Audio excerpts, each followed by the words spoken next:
आप देख रहे हैं न्यूज़ 9 भारत, रखिए आपको सबसे आगे। नमस्कार, आप देख रहे हैं न्यूज़ 9 भारत। मैं हूं आपके साथ अंजलि। चलिए रुक करते हैं खबरों की ओर। जनपद आजमगढ़ में 4 दिवसीय सांसद खेल महोत्सव के समापन पर दिल्ली के सांसद मनोज तिवारी सम्मिलित हुए, जहां सांसद निरहुआ की तारीफ करते हुए अगले कई वर्षों तक खेल महोत्सव का दावा किया। वह मीडिया से बातचीत करते हुए आज अखिलेश यादव और अरविंद केजरीवाल के मिलन पर कहा कि केजरीवाल अखिलेश से अपने द्वारा किए गए भ्रष्टाचार पर अखिलेश यादव से मदद मांगने आए थे। भाजपा सांसद और लोकप्रिय भोजपुरी गायक मनोज तिवारी विपक्ष पर कभी भी हमला करने से नहीं चूकते हैं और साथ ही साथ अपनी योगी व मोदी सरकार की जमकर तारीफ की। चिरपरिचित गायकी अंदाज में गाकर भी सुनाया। मनोज तिवारी ने अरविंद केजरीवाल व अखिलेश यादव पर निशाना साधा और कहा कि टोटी वाली घटना की याद ताज़ा कर ये सवाल भी उठाया कि अब देखना है कि अखिलेश ईमानदारी का साथ देते हैं या भ्रष्टाचार के साथ खड़े होते हैं।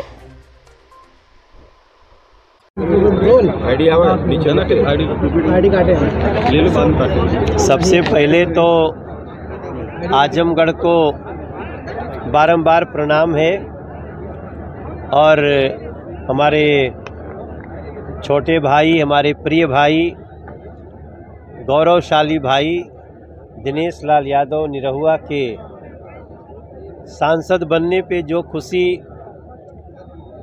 किसी को भी होगी उससे शायद 2 गुना ज़्यादा खुशी हमें है और मैं बहुत धन्यवाद करता हूं आजमगढ़ का। और उसी के अनुरूप दिनेश जी काम कर रहे हैं। आप सब जानते हैं पूरे देश में सभी सांसदों को सांसद खेल महोत्सव कराना है और इस सांसद खेल महोत्सव से लोगों तक, युवाओं तक जुड़ना है। 11 खेलों का सांसद खेल महोत्सव मुझे लगता है देश में बहुत कम हुआ होगा जो आजमगढ़ में हुआ है और आज उनको पुरस्कार देने की बारी है। लगभग कुल 10 लाख रुपए का पुरस्कार आज हम अपनी उपस्थिति में, हमारे कुशीनगर के सांसद विजय दुबे जी की उपस्थिति में और यहाँ के कमिश्नर और आईजी दोनों इस कार्यक्रम में शिरकत किए।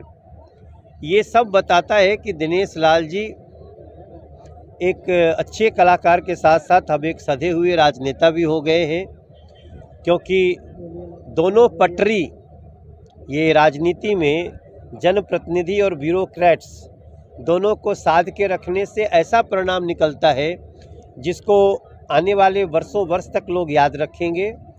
आज सांसद खेल महोत्सव के समापन में, पुरस्कार समारोह में मैं दिल्ली से चल के आया और हमारा पूरा विश्वास है कि अब ये सांसद खेल महोत्सव आजमगढ़ की जनता अगले 10-15 साल तक दिनेश लाल यादव से ही कराती रहेगी, ऐसा मेरा विश्वास है। एक तरफ खेल महोत्सव चल रहा है और तब दिल्ली में देखा जाए तो दूसरी तरफ खिलाड़ी नाराज बैठे हैं।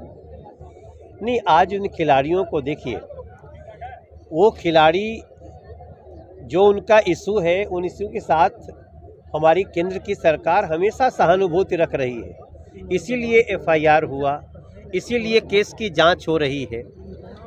कुछ लोगों ने हमारे खिलाड़ियों को बदनाम किया, जैसे आपने भी जब सुना होगा कि पीटी उषा को खिलाड़ियों से मिलने जाने पे पीट दिया गया, तो इस देश का कौन खेल प्रेमी होगा जो ये सोचेगा कि पीटी उषा को पीटा जाएगा।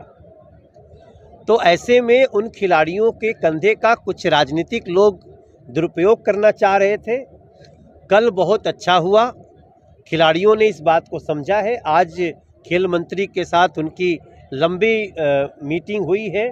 शायद मैं जब आपसे बात कर रहा हूं तब भी वो मीटिंग चल रही है, क्योंकि मैं जब यहाँ आजमगढ़ घुस रहा था तब भी मेरी बराबर नज़र है, क्योंकि मैं दिल्ली का सांसद हूँ, दिल्ली का बीजेपी अध्यक्ष रहा हूँ और मैं एक खिलाड़ी हूँ, तो इस नाते हमारी बराबर नज़र है। आप विश्वास रखिए, किसी भी खिलाड़ी के साथ अगर कोई नाइंसाफ़ी होगी तो न्याय जरूर। सर, दिल्ली के सीएम वो अखिलेश यादव से मिले हैं कि हम जो भ्रष्टाचार किए हैं उसको बचाने में मदद करो। ये बड़ा मज़ेदार है कि अब अखिलेश यादव जी क्या करते हैं। अखिलेश यादव जी, उनके ऊपर जो एक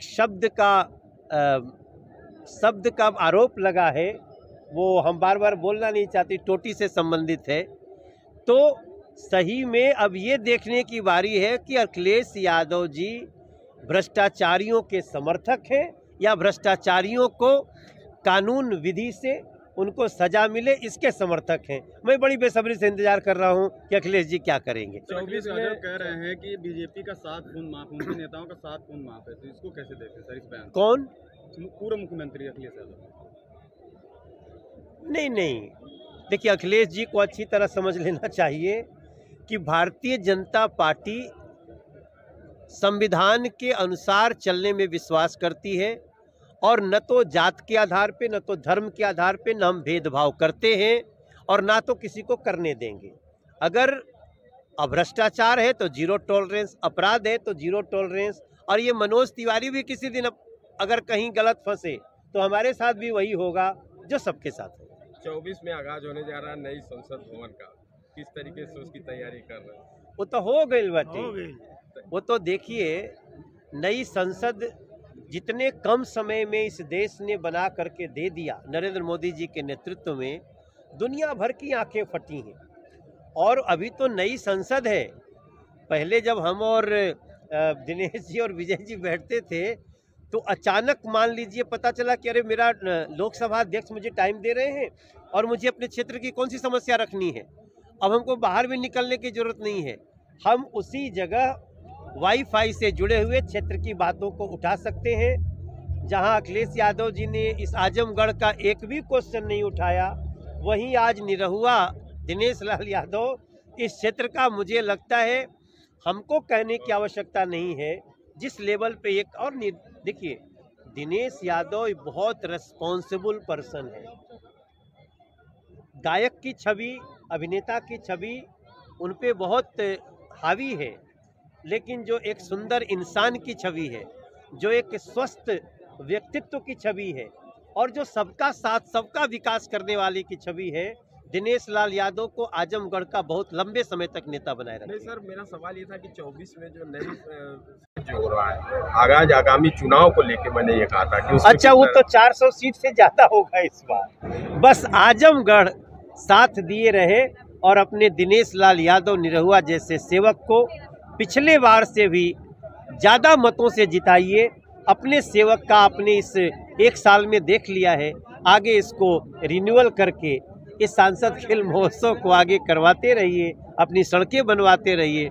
और सबसे अच्छी बात क्या है, जिस प्रकार से योगी जी का दिनेश लाल यादव के प्रति और उनकी बातों के प्रति, उनकी कमिटमेंट के प्रति जो उनका समर्पण है, ये योगी जी और दिनेश लाल यादव जी और मोदी जी, ये तीनों मिलके आजमगढ़ को वो देंगे जो अब तक आजमगढ़ इंतजार कर रहा है। अच्छा सर, एक मामला दिनेश जी ने खुद गाया कि 1 साल भारी 10 साल पर, तो आप भी तो कुछ कहना चाहेंगे इसमें?